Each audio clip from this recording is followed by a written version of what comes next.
Hello and welcome to the show. My name is Alex and this is TechFlow. Today we've got a really cool episode and we should all be really privileged. We've got the opportunity to check out Samsung's latest phone, the Samsung Galaxy S7. And yes, we're going to be comparing it to the iPhone 6s. Let's do this.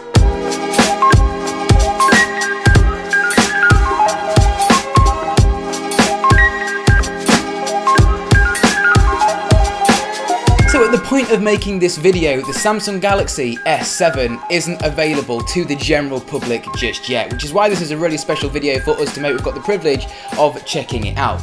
So you guys obviously can go on Samsung's website and check out the specs and read the specs of a piece of paper and think, yeah, that's pretty good.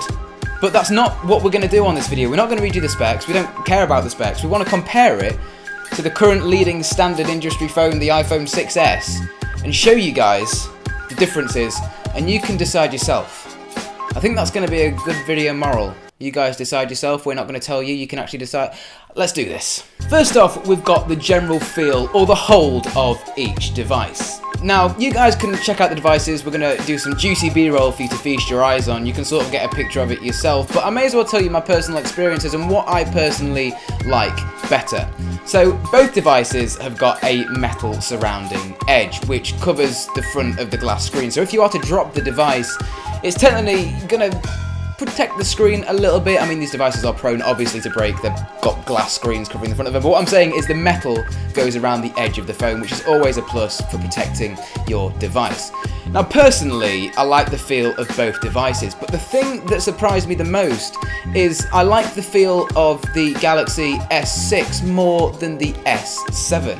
I feel like it's a massive downgrade, and let me elaborate on that a little bit. The S7 seems to be a little bit more plasticky, whereas the S6 feels a lot more robust. It feels like it could take a beating. And this is really hard for me to sort of demonstrate. Hopefully you guys can get the feel of this from the B-roll. We'll overlay some of the S6 and the S7 together. But as I say, the S7 just doesn't feel as strong as the S6, and personally I like the feel of the iPhone just because it feels a lot more robust, if that makes sense. The S7 just feels a little bit plasticky.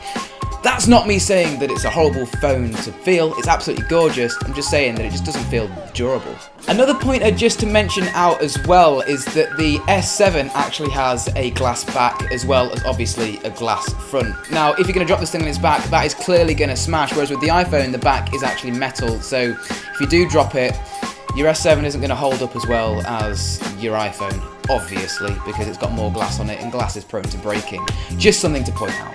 So coming in at number 2, I want to talk about personal assistants. And this is a big deal for me and us here at TechFlow. We use personal assistants a lot, more and more nowadays than we did maybe 2 years ago. And I think that's possibly because they're getting pretty intelligent. I'm using mine to call people, to send texts, to get football scores, to check the weather, to even turn my lights off in my room. They are really incredible. So obviously I want to talk about personal assistants because I think they should be implemented in people's lives even more. I think everyone is going to start using them in the few years to come. So, S7, 6S, which one's better? Now, the S7 has got the best of both worlds with Samsung's S-Voice and Google Now. But here at TechFlow, we think Google Now is better than S-Voice. So to give the S7 its best shot against the 6S, we're going to be using Google Now. Both of these phones have the ability to wake your personal assistant without you even touching the phone. So let's test that out first. Okay, Google, what's the weather like today? Today's forecast for North Highcombe is 10 degrees and partly cloudy. Hey Siri, what's the weather like today? Today, the temperature will range from 0 degrees to 11 degrees. I'm thinking that's pretty even. Turn on the flashlight. Sorry, but I'm not able to do that. Ah, that's where it goes wrong. Can't do it on the iPhone. Open the camera.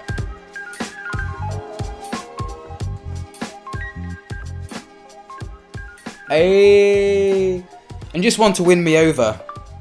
Who's the most beautiful person in the world? Checking my sources.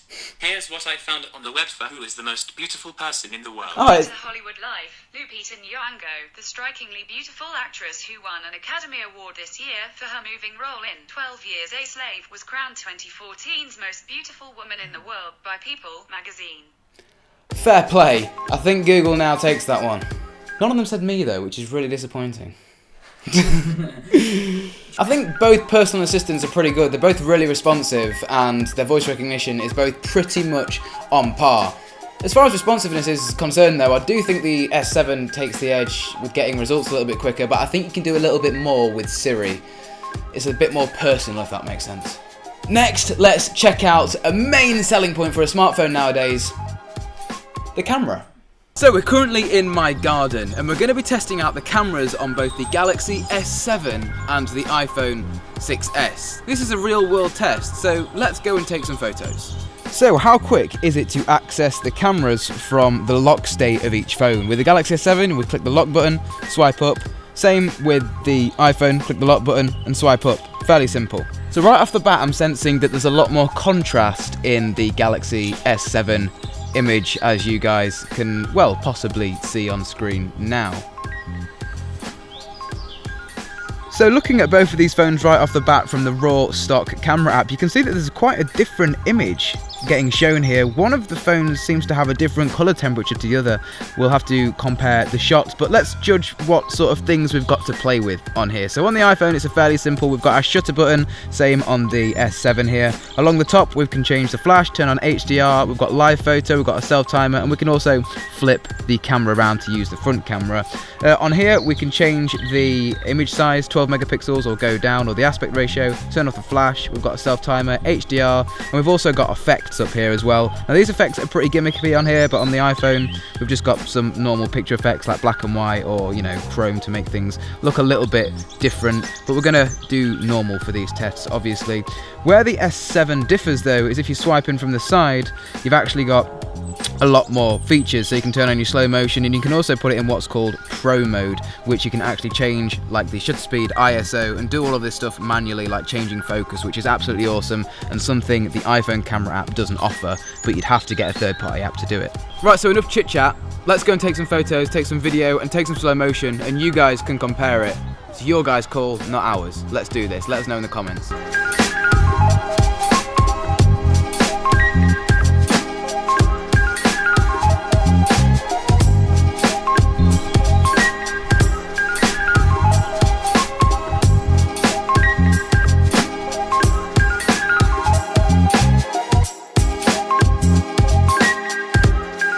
So here's both phones with a side-by-side comparison, recording in 4K. Right now you're listening to the microphone on the Samsung Galaxy S7, and right now you're listening to the microphone on the iPhone 6S.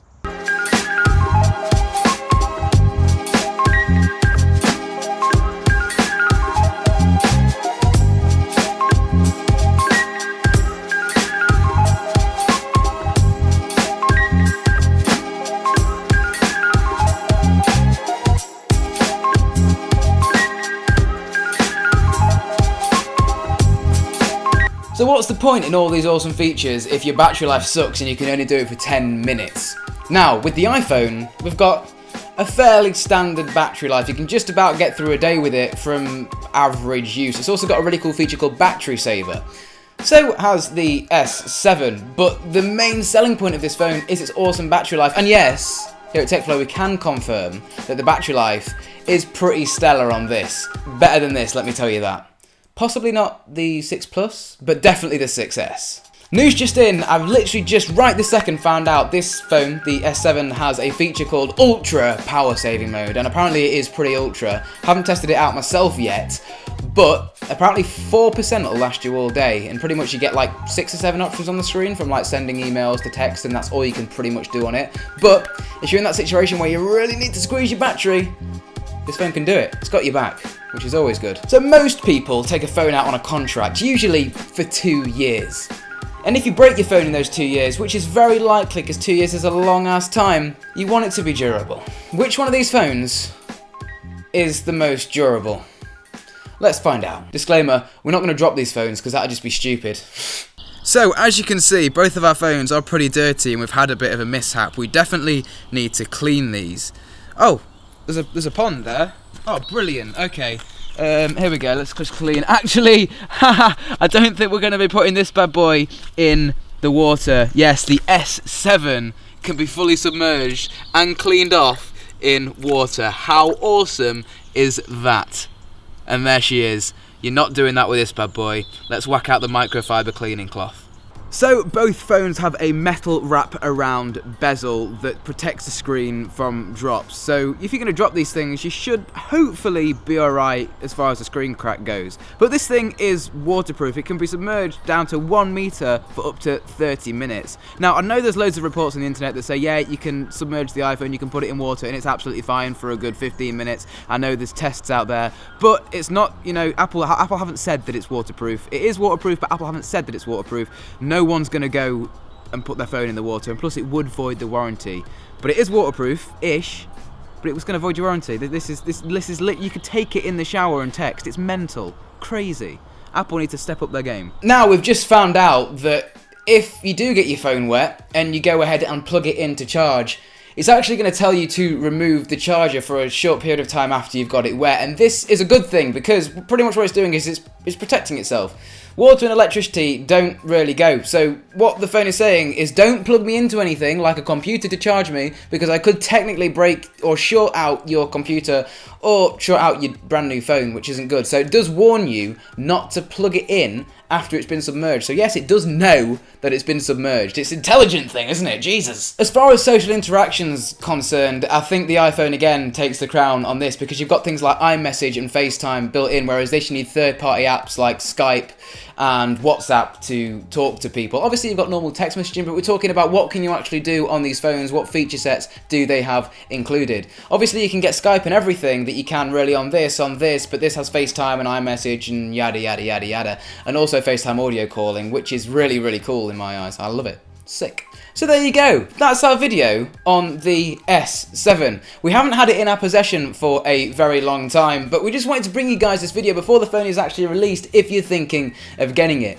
It's a very capable phone, and it's also got some awesome features like Qualcomm Quick Charge 2.0, which can charge your phone up to 60% faster.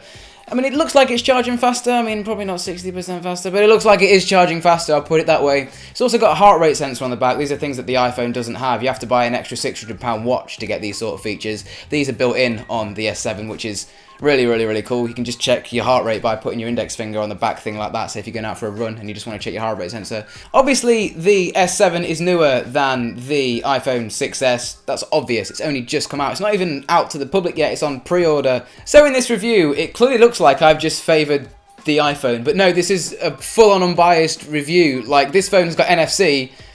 This phone doesn't. This phone's got Qualcomm Quick Charge 2.0, which can charge your device up to 60% faster. It charges a little bit faster, probably not 60%, but still, this phone doesn't have that. This phone's got wireless charging. This phone doesn't have that. This phone's getting Apple Pay. I mean, it's not, it's getting Android Pay. This phone's got Android Pay, and this phone's got Apple Pay, sort of a 50-50 on that one. This phone, oh no, they took out the IR blaster. Why would they do that? The S6 has an IR blaster, this one doesn't. This one doesn't anyway, so. This phone has optical image stabilization on the camera, and this one doesn't. You have to get the Plus upgraded version to get optical image stabilization. There's a lot of things this phone hasn't that this phone has. And there's a lot of things that this phone hasn't that this phone has.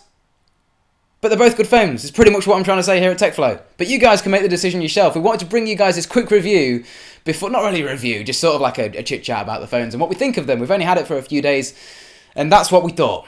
So, we hope you guys enjoyed. And if you're getting an S7, let us know in the comment section down below. And let us know your favourite feature of the S7, and also the iPhone, if you're an iPhone guy. But anyway, for now, mine has been Alex, it's been TechFlow, and we'll catch you in the next one.